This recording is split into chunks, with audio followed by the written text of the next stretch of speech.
जय हिंद साथियों, पुनः उपस्थित हैं हम एक नए टॉपिक के साथ। इस टॉपिक का नाम है पुरातत्व संबंधी साक्ष्य से मिलने वाली जानकारी। एग्जाम में पूछा जाता है। तो चलिए आइए, तमाम बिहार की परीक्षाओं से डायरेक्ट जो प्रश्न है हूबहू लुसेंट से देखने को मिलता ही है 50 से 70%। तो हमारे चैनल के साथ बने रहिए। तो चलिए आइए फटाफट चलते हैं, देखते हैं।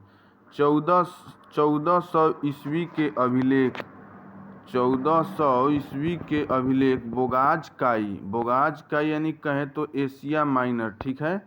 एशिया माइनर से वैदिक देवता मित्र, वरुण, इंद्र और नासत्य का अन्य नाम क्या है? अश्विनी कुमार के नाम मिलते हैं, ठीक है। चलिए नेक्स्ट देखते हैं क्या है। मध्य भारत में भगवत धर्म विकसित होने का प्रमाण यवन राजदूत होलियोडोरस को वेशनगर विदिशा गरुड़ स्तंभ लेख से प्राप्त होता है, ठीक है। वेशनगर का अन्य नाम क्या है? विदिशा गरुड़ स्तंभ भी कहते हैं, ठीक है। तो चलिए ये फटाफट देखते हैं।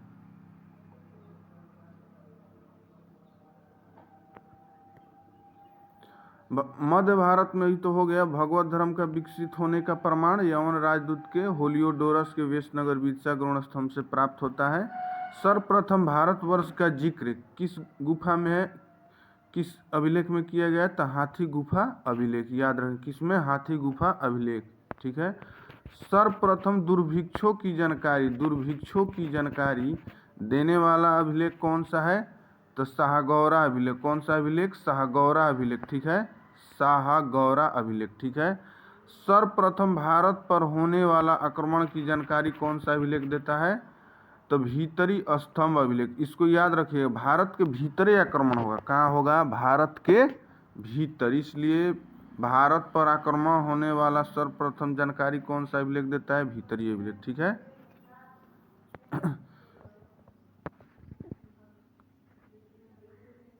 सती प्रथा का पहला लिखित साक्ष्य किस अभिलेख में मिलता है? तो एरण अभिलेख। किस शासक से संबंधित है? भानुगुप्त से प्राप्त होता है, ठीक है। भानुगुप्त के एरण अभिलेख से। तो 4 चीज मिला। क्या क्या मिला? भगवत धर्म का विकास, तो वेशनगर यानी विदिशा गरुड़, वेशनगर गरुड़ स्तंभ लेख से। वेशनगर का अन्य नाम विदिशा है। क्या है? विदिशा। दूसरा, भारतवर्ष का जीक हाथी गुफा अभिलेख। भारत में हाथी बहुत ज्यादा होती है, ठीक है। दुर्भिक्ष का जानकारी सहगौरा अभिलेख, सोहगौरा अभिलेख। अब भारत के अंदर होने वाले आक्रमण की जानकारी, भारत पर होने वाले आक्रमण की जानकारी तो भीतरी स्तंभ लेख से, ठीक है। सती प्रथा का उल्लेख तो एरण अभिलेख। बार बार एग्जाम में पूछा जाता है, बहुत इंपॉर्टेंट है, ठीक है। अब आइए देख लेते हैं कौन सा अभिलेख किस शासक से जुड़ा हुआ है। तो हाथी गुफा अभिलेख, तिथि रहित है, इसको कोई तिथि और डेट नहीं मालूम है। कलिंग राजा खारवेल से संबंधित है। जूनागढ़ को ही गिरनार अभिलेख बोलते हैं, रुद्रदामन से संबंधित है, ठीक है। ये किससे संबंधित है? रुद्रदामन से। नासिक अभिलेख गौतमी बलश्री। प्रयाग स्तंभ समुद्रगुप्त। एहोल अभिलेख पुलकेशिन द्वितीय। मंदसौर अभिलेख मलवा नरेश यशोवर्मन। मत्स्य मंदसौर और मत्स्य मलवा नरेश यशोवर्मन।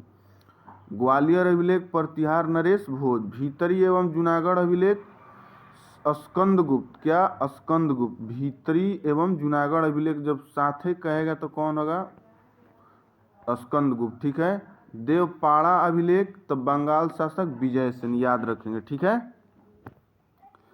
रेशम बुनकर की श्रेणियों की जानकारी मंदसौर अभिलेख से प्राप्त होता है, ठीक है। मंदसौर अभिलेख का संबंध किससे है? मंदसौर अभिलेख मालवा नरेश यशोवर्मन। अभिलेखों का अध्ययन क्या कहलाता है? इपिग्राफी कहलाता है, ठीक है। इपिग्राफी कहलाता है, ठीक है। अब आते हैं, देखिए क्या है। कश्मीरी नौपसाणी पुरा स्थल बुर्जहोम से गाढ़ा घर का साक्ष्य मिलता है। गाढ़ा घर का साक्ष्य कहाँ से मिलता है? गाढ़ा घर को ही गर्तावास बोलते हैं, ठीक है। बुर्जहोम कश्मीर से। यहाँ पे मालिक के साथ दफनाया हुआ कुत्ता का भी साक्ष्य मिलता है, याद रखेंगे। इनमें उतरने के लिए सीढ़ियाँ होती थी। प्राचीनतम सिक्के को क्या कहा जाता था? आहत सिक्का कहा जाता था। इसी को साहित्य में क्या कहा जाता था? क्या कहा जाता था? करसार्पण, करसार्पण साहित्य में करसार्पण। अब प्राचीनतम सिक्के को आहत कहा जाता है, लेकिन कहे क्वेश्चन साहित्य में तो करसार्पण कई बार पूछा भी गया है। सर्वप्रथम सिक्कों पर लेख लिखने का कार्य किसने किया? यवन शासकों ने। समुद्रगुप्त की बीणा बजाती हुई मुद्रा वाली सिक्कों से उसकी संगीत प्रेमी होने का प्रमाण मिलता है। ठीक है, कि समुद्रगुप्त जो है संगीत प्रेमी था। बीणा बजाती हुई मुद्रा वाली सिक्के किससे संबंधित है? समुद्रगुप्त। आरिकमेड़ु पुडुचेरी के नजदीक, जो अभी केंद्र शासित प्रदेश है, से रोमन सिक्के प्राप्त हुए। कौन से प्राप्त हुए? रोमन सिक्के। कौन से? रोमन सिक्के। ठीक है, चलिए नेक्स्ट एक देख लेते हैं और टॉपिक। प्रागैतिहासिक काल, जिस काल में मनुष्य ने घटनाओं का कोई लिखित विवरण उद्धृत नहीं किया, उसे प्रागैतिहासिक काल कहते हैं। यानी कहने का मतलब इतिहास की ऐसी घटना जिस समय लिखित कला उपलब्ध नहीं थी। ठीक है, मानव विकास के उस काल को इतिहास कहते हैं जिसका विवरण लिखित रूप में उपलब्ध है। ठीक है, आध ऐतिहासिक काल उस युग को कहते हैं जिस कला में लिखने के प्रचलन तो है लेकिन उसको पढ़ा नहीं जाता था। ठीक है, ज्ञानी मानव होमो सैपियंस का प्रवेश इस धरती पर आज से लगभग 30 या 40 हजार वर्ष पूर्व हुआ। ठीक है,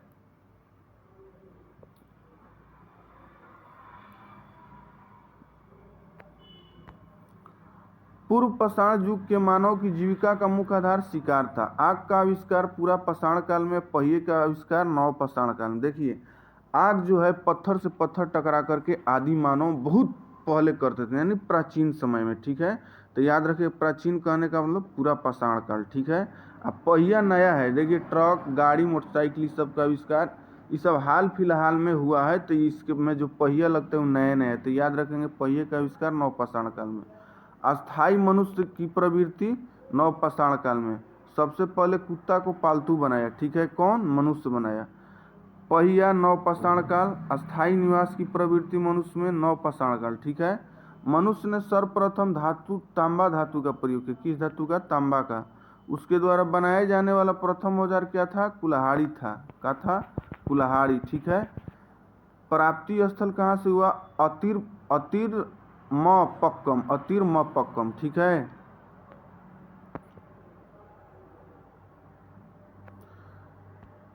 कृषि का आविष्कार भी नव पाषाण काल में हुआ।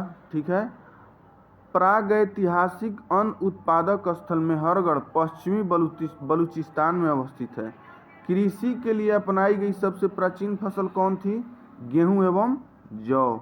कृषि के लिए अपनाई गई सबसे प्राचीन फसल कौन थी? गेहूं एवं जौ। पलवारम नामक स्थान पर प्रथम भारतीय पुरापाषाण कलाकृति की खोज हुई। किस स्थान पे भारतीय कलाकृति की खोज हुई? तब पलवारम। कि कौन सा स्थान है?